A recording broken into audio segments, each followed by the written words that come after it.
नाशिकच्या पंचवटीत jogging track असलेल्या Shrikrishna garden समोर साकारलाय 7 मजली देवीदास हाईट प्रकल्प। मग येताय ना आजच आपला फ्लॅट बुक करायला देवीदास हाईट्स मध्ये। आमचा मोबाईल क्रमांक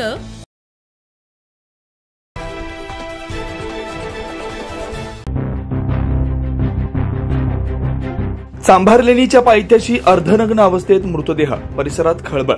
33 वर्षीय अनोळखी युवकाचा संशयास्पद मृत्यू, पोलिसांचा तपास सुरू। श्वान पथक, फॉरेन्सिक तज्ञ दाखल, घातपाताचा पोलिसांचा प्राथमिक अंदाज। पेठ रोडवरील चांभारलेणीच्या पायथ्याशी रविवारी सकाळच्या सुमारास एक धक्कादायक घटना घडली आहे। वाहन पार्किंगमध्ये काही अंतरावर 33 वर्षीय अनोळखी युवकाचा अर्धनग्न अवस्थेत मृतदेह आढळून आलाय।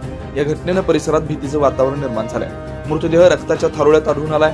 युवकाच्या शरीरावर मारहाणीच्या खुणा असल्यानं पोलिसांनी घातपाताचा प्राथमिक संशय व्यक्त केला।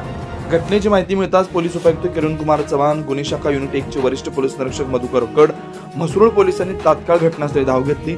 फॉरेन्सिक पथक आणि श्वान पथकास देखील पाचारण करण्यात आले। मात्र पावसामुळे श्वान पथकास गुन्हेगाराचा माग घेण्यात अडचणी आल्या। पोलिसांनी दिलेल्या प्राथमिक माहितीनुसार ही मारहाणीची घटना शनिवारी रात्रीच्या सुमारास घडली असावी असा अंदाज पोलिसांकडून वर्तवला जातोय। सध्या मृत युवकाची ओळख पटवण्याचे काम सुरू आहे। शवविच्छेदन अहवालानंतर मृत्यूचं नेमकं कारण स्पष्ट होणार आहे। पुढील तपास म्हसरूळ पोलीस करतात। 9 न्यूज महाराष्ट्र ब्युरो, नाशिक।